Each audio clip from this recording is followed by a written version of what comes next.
আমরা আমাদের মাঝি ভাইকে বলেছিলাম আমরা তামান্না পার্কে যাব। মাঝি ভাই আমাদেরকে এখানে নামিয়ে দিলেন। চারপাশের পরিবেশটা দেখুন কত সুন্দর। আর যদি নদীর পাড় ধরে এমন একটা রাস্তা থাকে তাহলে তো আপনার অনুভূতি কেমন হবে এটা আপনি আসলেই বুঝতে পারবেন।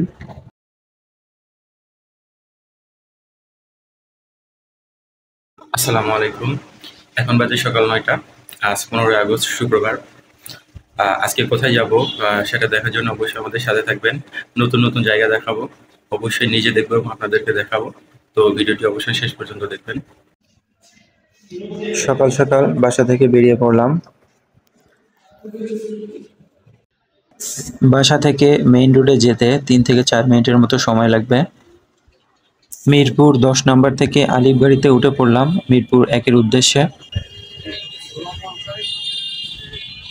মিরপুর ১ নম্বর গাড়ি থেকে নেমে বুদ্ধিজীবীর উদ্দেশ্যে রিকশায় করে রওনা হলাম।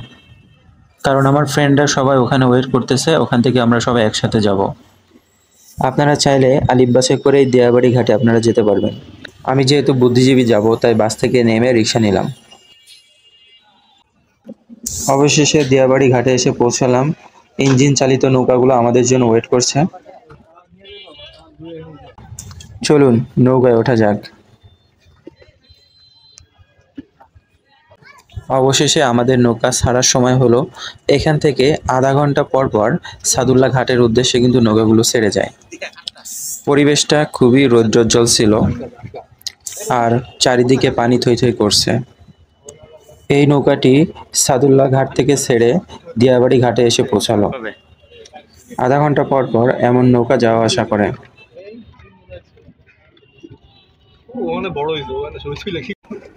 আমাদের মাঝি ভাই নদীর এপার থেকেও কিছু যাত্রী উঠালেন। আমরা ছিলাম দূরের ওই পারে।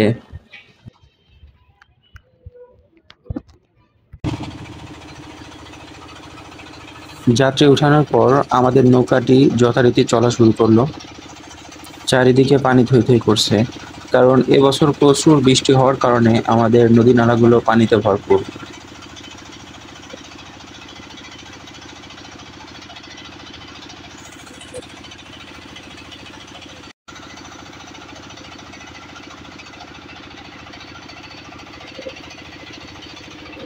একদিকে ইঞ্জিনের যন্ত্রণাময় আওয়াজ, অন্যদিকে প্রাকৃতিক সৌন্দর্য দেখতে দেখতে আমরা সামনের দিকে অগ্রসর হলাম।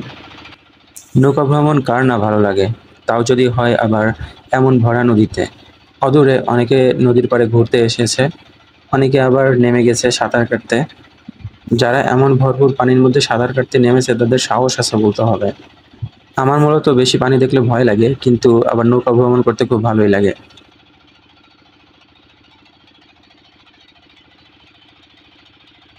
নদীর দুপাশের প্রাকৃতিক সৌন্দর্য দেখতে দেখতে অবশেষে প্রায় ঘাটের কাছে চলে এসেছি। দিয়াবাড়ি ঘাট থেকে আমাদের সাদুল্লাপুর ঘাটে আসতে প্রায় সময় লেগেছে ৩০ মিনিটের মতো। ঘাটে প্রচুর কচুরিপানা ছিল, যার কারণে নৌকা চলাচল অনেকটা বিঘ্নিত হচ্ছিল। অবশেষে আমাদের নৌকা ঘাটে ফিরলো এবং আমরা নৌকা থেকে নামার প্রস্তুতি নিচ্ছি। সাদুল্লাপুর ঘাটে অনেক বড় একটা বট গাছ আছে এবং বট গাছের নিচে কয়েকটা দোকান আছে।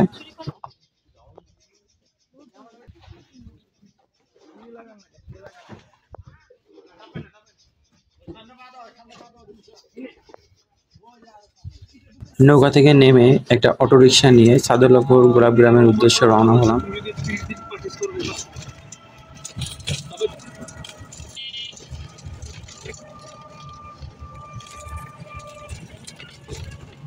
অটোরিকশা আমাদেরকে এখানে নামিয়ে দিল। এখানে দুইটা রাস্তা আছে, একটা ডান দিকে একটা বাম দিকে। আমরা বাম দিকের রাস্তা দিয়ে অগ্রসর হব।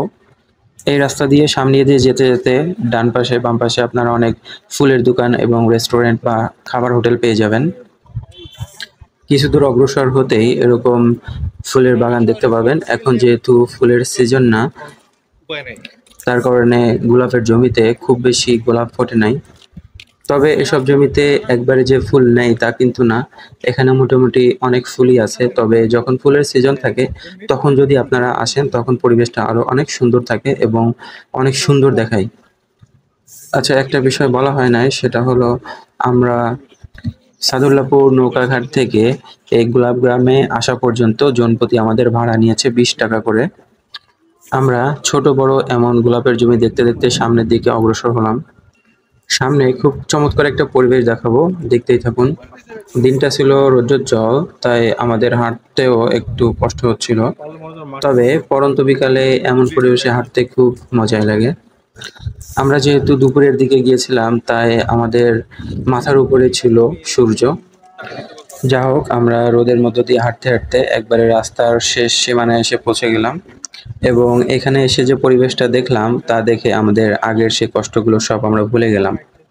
কারণ এখানকার পরিবেশটা দেখুন কত সুন্দর, কত মনোরম। অনেকে কিন্তু এখানে পিকনিক করতেছে। আপনারা চাইলেও কিন্তু বন্ধু-বান্ধব নিয়ে এখানে এসে পিকনিক করতে পারেন। অনেকে এখানে বোট নিয়ে এসেছেন পিকনিক করতে এবং রান্নাবান্না শেষে তারা বোটের মধ্যে খাওয়া-দাওয়া করছেন। অবশেষে আমরা আবার ফিরে এলাম সাদুল্লাহপুর নৌকাঘাটে। এখানে ডান পাশে একটা মসজিদ আছে, আমরা এখানে জুম্মার নামাজ আদায় করব।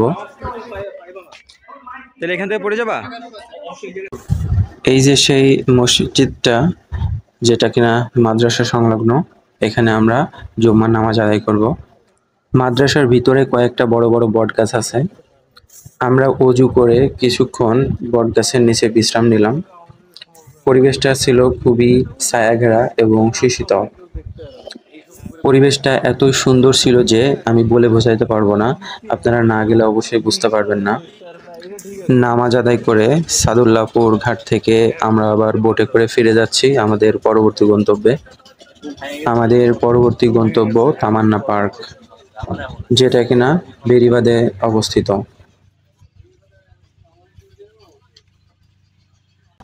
আমরা আমাদের মাঝি ভাইকে বলেছিলাম আমরা তামান্না পার্কে যাব। মাঝি ভাই আমাদেরকে এখানে নামিয়ে দিলেন। চারপাশের পরিবেশটা দেখুন কত সুন্দর।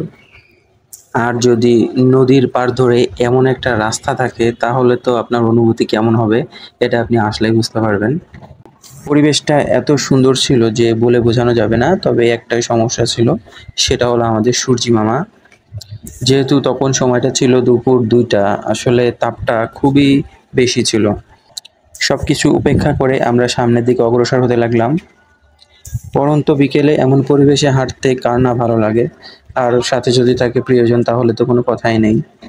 আর হাঁটতে হাঁটতে যদি ক্লান্ত হয়ে যান তাহলেও কোনো ভয় নাই, এখানে আছে বসার মতো পর্যাপ্ত পরিমাণ প্লেস।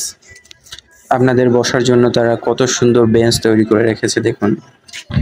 চারপাশের পরিবেশ দেখতে দেখতে আমরা সামনের দিকে অগ্রসর হলাম। আমাদের উদ্দেশ্য তামান্না পার্ক।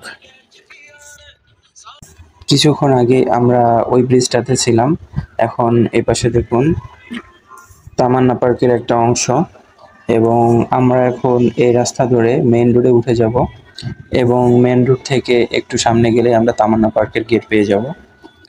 আমরা এখন যে রাস্তা দিয়ে হাঁটছি এই রাস্তাটাই সরাসরি তামান্না পার্কের ভিতরে চলে গেছে। এই রাস্তাটাই মেইন রাস্তা এবং তামান্না পার্কের সাথে সংযুক্ত হয়েছে। আমরা আমাদের গন্তব্যে চলে এসেছি, এখানে আমরা লাঞ্চ করব। এখানে তামান্না হ্যাভেন্স কিচেন নামের একটা রেস্টুরেন্ট আছে। আমরা আসলে এখানেই আমরা খাওয়া দাওয়া করি। বললাম না। রেস্টুরেন্টের ভিতরের পরিবেশটা খুবই সুন্দর এবং এসিও আছে। তবে ওই দিন কোনো একটা প্রোগ্রামের কারণে ওটা পুরো বুকড হয়েছিল, মানে ওটা কেউ একজন রিজার্ভ করে নিয়েছিল, যার কারণে ডান পাশের যে ছোট ছোট ঘরগুলো দেখতে পাচ্ছেন ওখানে আমরা আজকের খাওয়া দাওয়া শেষ করলাম।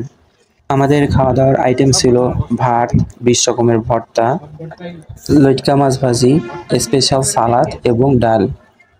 তো এই ছিল আজকের ব্লগ। ইনশাআল্লাহ আমার নেক্সট ব্লগ আসবে বোটানিক্যাল গার্ডেনের গভীর জঙ্গল থেকে। ভিডিওটি ভালো লাগলে অবশ্যই লাইক করে দিবেন এবং নেক্সট ব্লগ দেখার জন্য অবশ্যই চ্যানেলটি সাবস্ক্রাইব করে পাশে থাকবেন। আজকের মতো এখানেই বিদায় নিচ্ছি। ধন্যবাদ সবাইকে।